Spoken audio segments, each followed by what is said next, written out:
এতিয়া আমাৰ আজি যে অনুষ্ঠানটো আমি উদ্বোধন কৰিছোঁ, সকলোৱে নাম শুনি আছে KBR জনকল্যাণ আঁচনি। তাৰ মানে কি? এটা NGO। ইয়াৰ যোগেদি কি কি কাম হ'ব বা দেশৰ বা আমাৰ ৰাইজৰ কি উপকাৰ হ'ব সেই সম্পৰ্কে বক্তব্য ৰাখিবৰ বাবে আমাৰ মাজত উপস্থিত আসাম গণ পৰিষদ দলৰ কেন্দ্ৰীয় কমিটিৰ সদস্য আমাৰ হৰমজালী সাহেবক বক্তব্য ৰাখিবৰ কাৰণে মই অনুৰোধ জনাইছোঁ।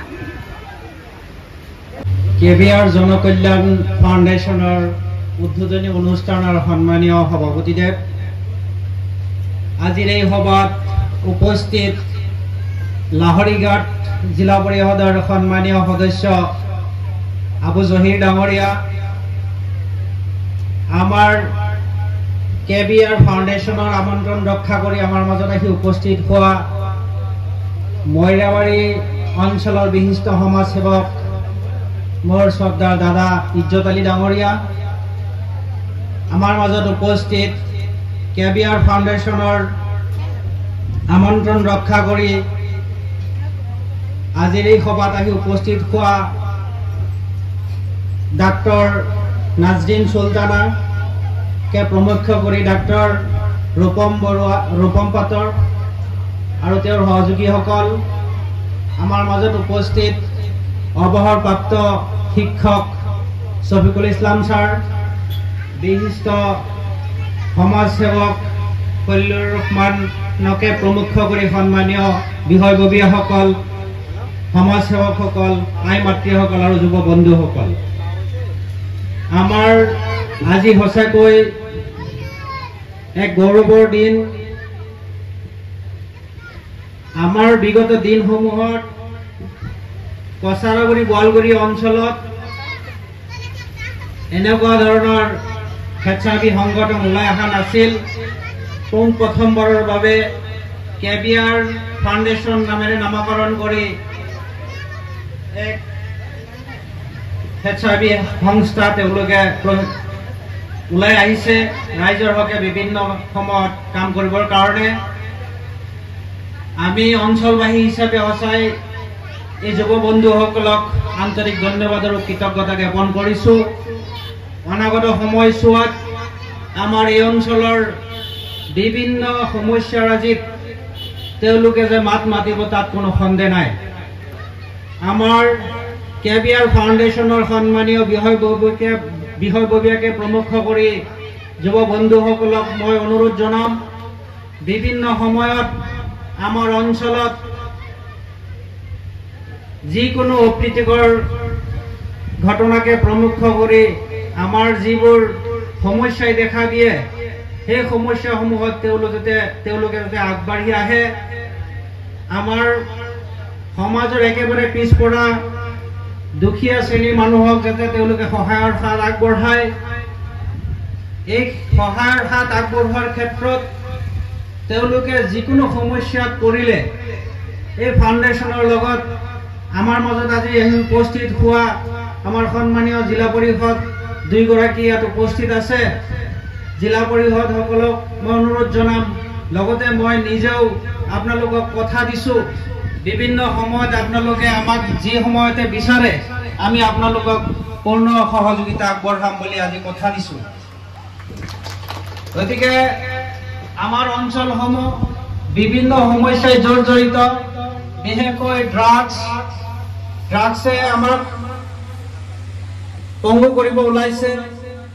এই ব্যাধি আমি কেনেকৈ নিৰ্মূল কৰিব পাৰোঁ সেই ক্ষেত্ৰত আমাৰ এই সংস্থাই কাম কৰিব বুলি মই আশাবাদী। আৰু এক ব্যাধি আমাৰ এই বিশেষকৈ সংখ্যালঘু অধ্যুষিত অঞ্চলত বাল্য বিবাহ, এই বাল্য বিবাহক অসমত চলি থকা চৰকাৰখনে কঠোৰ হাতে দমন কৰিব ওলাইছে। তাত আমি আদৰণি জনাইছোঁ আৰু অঞ্চলবাসী হিচাপে আমি এই ক্ষেত্ৰত পূৰ্ণ সহযোগিতাৰে আমি আমাৰ চৰকাৰক সহায় কৰি যাম বুলি আমি কথা দিছোঁ। লগতে অনুৰোধ জনাম, আমাৰ এই জনকল্যাণ ফাউণ্ডেশ্যনৰ বন্ধুসকলক আপোনালোকৰ দৃষ্টিগোচৰ হ'লেই আপোনালোকে এনে ধৰণৰ কাৰ্যকলাপসমূহ বন্ধ কৰিবলৈ যাতে সক্ষম হয়।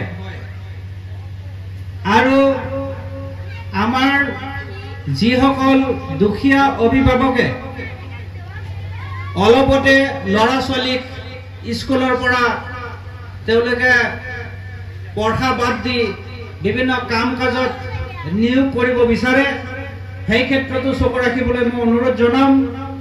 বিশেষকৈ শিশু শ্ৰমিকৰ ওপৰত তেওঁলোকে যাতে চকু দিয়ে।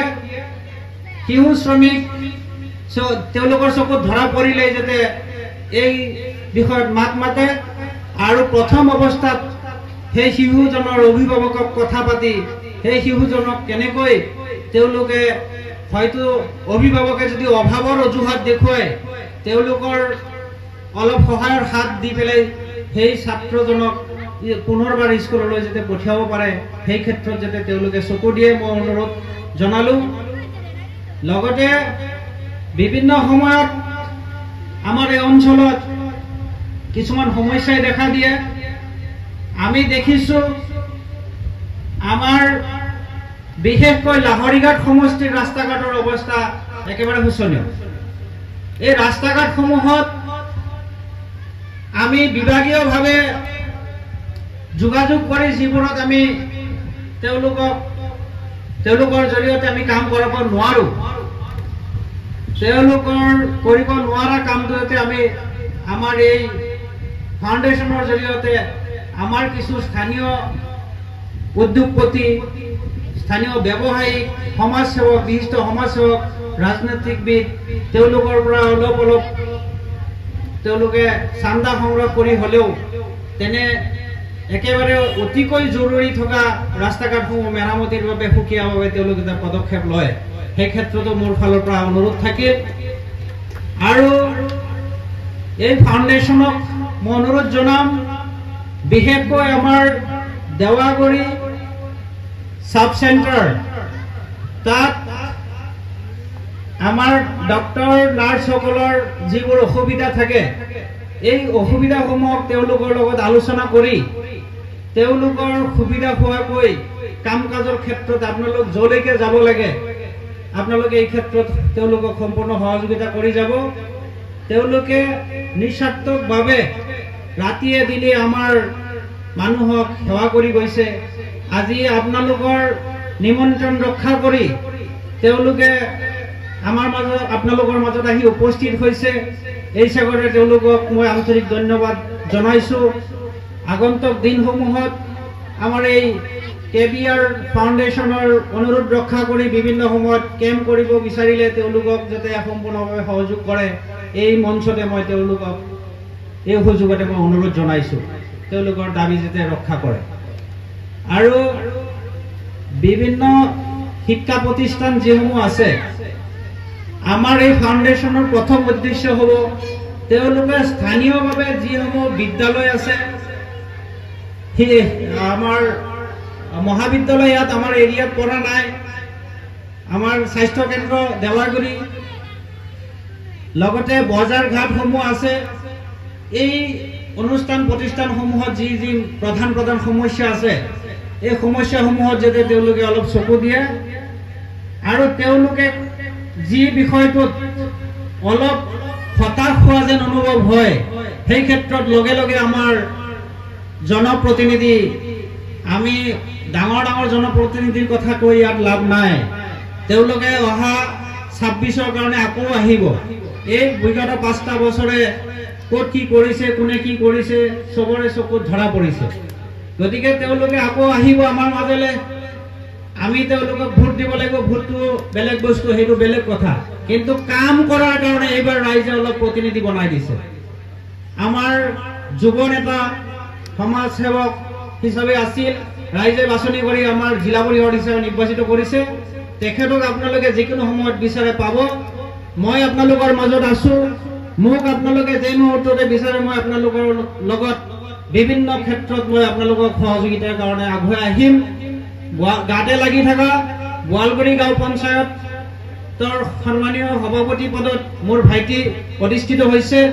কিবা ক্ষেত্ৰত আপোনালোকৰ সহায় সহযোগিতা লাগে বুলি অনুভৱ কৰিলে তেওঁক অৱগত কৰিলেও আপোনালোকক সম্পূৰ্ণভাৱে সহযোগিতা কৰিব। আমাৰ ফালৰ পৰা কৰিব লগাখিনি আমি কৰি যাম। আপোনালোকক সম্পূৰ্ণভাৱে সহযোগিতা আমি আগবঢ়াম। আমি যাতে আপোনালোকৰ জৰিয়তে ৰাইজৰ বিভিন্ন সমস্যাত মাত মাতা আমি দৃষ্টিগোচৰ হওঁ, আমাৰ দৃষ্টিত যাতে পৰে, আৰু আপোনালোকৰ জৰিয়তে আমাৰ সমাজৰ যে পৰিৱৰ্তন কিবা এটা আহিব লাগে, সেই পৰিৱৰ্তনৰ দিশতো যে আমি আপোনালোকক লৈ চৰ্চা কৰিব পাৰোঁ যে KBR ফাউণ্ডেশ্যনে অতি কম দিনৰ ভিতৰতে জনসাধাৰণৰ অন্তৰত স্থান পাবলৈ সক্ষম হৈছে। কৰ্মহে পৰিচয়, আপোনালোকে কৰ্ম কৰি যাওক। যুৱকসকল ওলাই আহিছে, আপোনালোকৰ লগত আমি আছো। আমি আপোনালোকৰ প্ৰত্যেকটো ক্ষেত্ৰতে সহায় সহযোগিতা কৰিম। আপোনালোকৰ ভৱিষ্যত দিন উজ্জ্বল কামনা কৰি আমাৰ আজি এই KBR ফাউণ্ডেশ্যনৰ উদ্বোধনী অনুষ্ঠানত উপস্থিত হোৱা আমাৰ সন্মানীয় ব্যক্তিসকলক মোৰ ফালৰ পৰা আন্তৰিক কৃতজ্ঞতা আৰু ধন্যবাদ জ্ঞাপন কৰি আৰু সকলোকে মোৰ ফালৰ পৰা নমস্কাৰ জনাই মই মোৰ বক্তব্য সামৰণি মাৰিছোঁ।